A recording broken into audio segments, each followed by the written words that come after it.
ഈ പദം ഒരുപാട് കൺഫ്യൂഷൻ ക്രിയേറ്റ് ചെയ്യുന്നതാണ്. കാരണം നേരത്തെ പറഞ്ഞ പോലെ ഇൻ്റലിജൻസ് എന്ന് കേൾക്കുമ്പോൾ സംതിങ് മനുഷ്യരുടേത് മാത്രമാണ്. അങ്ങനെയാണ് എന്നുണ്ടെങ്കിൽ എ ഐ മനുഷ്യന്റെ ഒരു നിർമ്മിതി മാത്രമാണ്. അങ്ങനെയാണ് എന്നുണ്ടെങ്കിൽ അത് മനുഷ്യന്റെ ലിമിറ്റേഷൻ ഉണ്ടാവും. ഇങ്ങനെ ഇങ്ങനെ കുറെ ചിന്തയുണ്ടല്ലോ.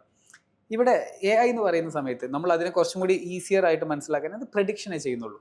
വാക്കുകൾ തമ്മിലുള്ള പരസ്പര ബന്ധം പഠിച്ച് മോസ്റ്റ് ലൈക്ലി അടുത്ത വാക്ക് ഇതാവാം എന്ന് നല്ല ബ്യൂട്ടിഫുൾ ആയിട്ട് ചെയ്യുന്നു. ആ പ്രഡിക്ഷൻ ഭാഗത്ത് എ ഐ ഇന്ന് ഒരുപാട് മുന്നേറിയിട്ടുണ്ട്.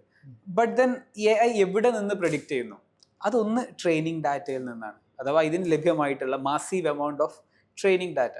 അപ്പോൾ ഈ ട്രെയിനിങ് ഡാറ്റ മനുഷ്യരുണ്ടാക്കിയതാണ്, അല്ലെങ്കിൽ മനുഷ്യർ കാലങ്ങളായിട്ട് ഡിജിറ്റൈസ് ചെയ്ത ട്രെയിനിങ് ഡാറ്റയിൽ നിന്ന് തന്നെയാണ് എ ഐയുടെ നിയമങ്ങളും എ ഐയുടെ പഠനം എല്ലാം വരുന്നത്.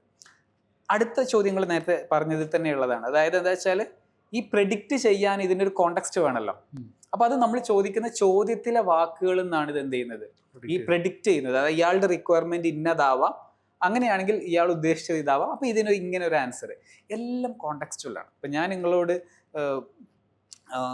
എന്ത് കാര്യത്തെക്കുറിച്ച് സംസാരിക്കുമ്പോഴും ഞാൻ അതിന്റെ പ്രദേശം എന്ത്, നിങ്ങളുടെ മൂഡ് എന്താണ്, അങ്ങനെ കുറേ കാര്യങ്ങളെ കൺസിഡർ ചെയ്യുമ്പോഴാണ് നിങ്ങൾക്ക് ആ ഉത്തരം കൊണ്ട് ഉപകാരപ്പെടുക. അതല്ലാതെ എന്തല്ല ഒരു ജനറിക് ആൻസർ ഒന്നിനുമില്ല. എല്ലാം കോണ്ടെക്സ്റ്റുവലാണ്.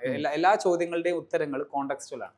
അങ്ങനെയാണ് എന്നുണ്ടെങ്കിൽ നമ്മുടെ കോണ്ടെക്സ്റ്റ് എ ഐക്ക് ബെറ്റർ ആയിട്ട് മനസ്സിലാക്കാൻ പറ്റിയാൽ നമ്മൾ എന്ത് ചെയ്യുന്നു, നമ്മൾ അപ്പോൾ ഒരുവിധം എ ഐക്കൊക്കെ മെമ്മറി എന്ന് പറഞ്ഞിട്ടുള്ള ഫീച്ചർ ഉണ്ട് അല്ലേ. അപ്പം നമ്മളെക്കുറിച്ച് നമുക്ക് കുറച്ച് ബേസിക് ഡാറ്റകൾ നേരത്തെ ഫീഡ് ചെയ്യാം. അപ്പോൾ നമ്മൾ ആ ചോദ്യം ചോദിക്കുന്ന സമയത്ത് പിന്നെ ഇത് റിപ്പീറ്റ് ചെയ്യേണ്ട ആവശ്യമില്ല. നമ്മൾ ആരാണെന്ന് എ ഐക്ക് അറിയാം. അപ്പോൾ സ്വാഭാവികമായിട്ട് എന്താ, എ ഐക്ക് ബെറ്റർ ആയിട്ട് പ്രെഡിക്റ്റ് ചെയ്യാൻ പറ്റും. കോണ്ടെക്സ്റ്റ് മനസ്സിലായി.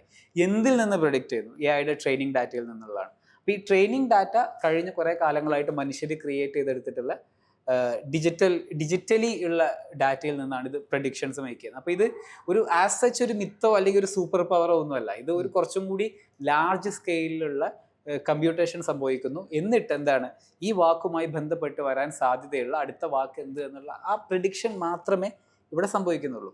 ഇനി ഇതിനെ നമുക്ക് എ ഐ എന്തൊക്കെ കപ്പാസിറ്റി അച്ചീവ് ചെയ്തു, ഭാവിയിൽ എങ്ങനെയൊക്കെ പ്രോഗ്രസ് ചെയ്യാം എന്നുള്ളതിലേക്ക് നിങ്ങൾ നേരത്തെ പറഞ്ഞ 3 വേർഡ്സ് ഉണ്ടല്ലോ, പ്രഡിക്ഷൻ, എക്സ്പ്ലനേഷൻ, പ്ലാനിങ്.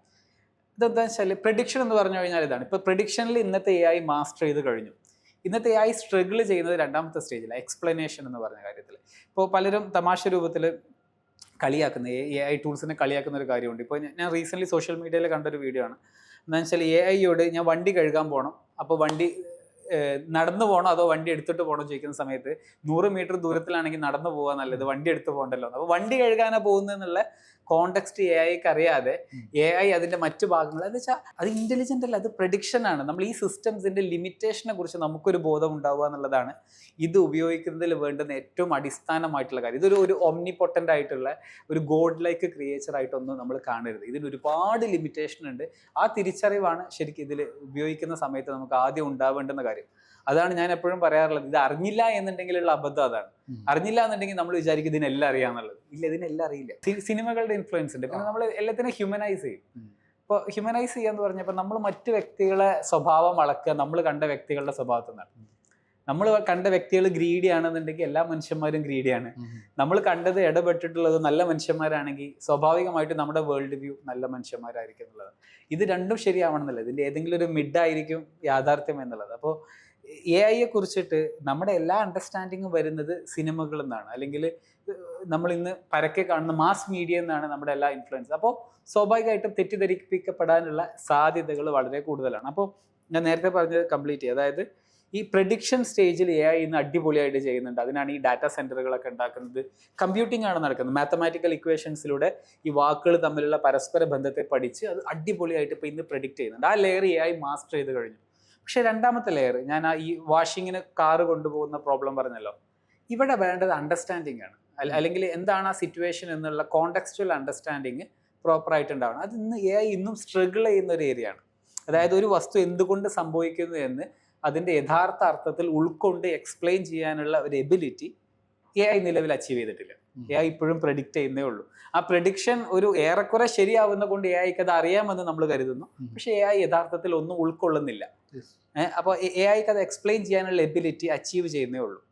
രണ്ടാമത്തെ ഘട്ടമാണ് പ്ലാനിങ് എന്ന് പറയുന്നത്. ഇപ്പോൾ നമുക്കൊരു ടാസ്ക് കിട്ടിക്കഴിഞ്ഞാൽ ആ ടാസ്ക് എങ്ങനെ പൂർത്തീകരിക്കണം എന്നൊരു പ്ലാന് നമ്മൾ ഉണ്ടാക്കൂലേ. ഈ പ്ലാനിങ് എന്നുള്ള സ്റ്റേജിലേക്ക് എ ഐ എത്തിയിട്ടില്ല.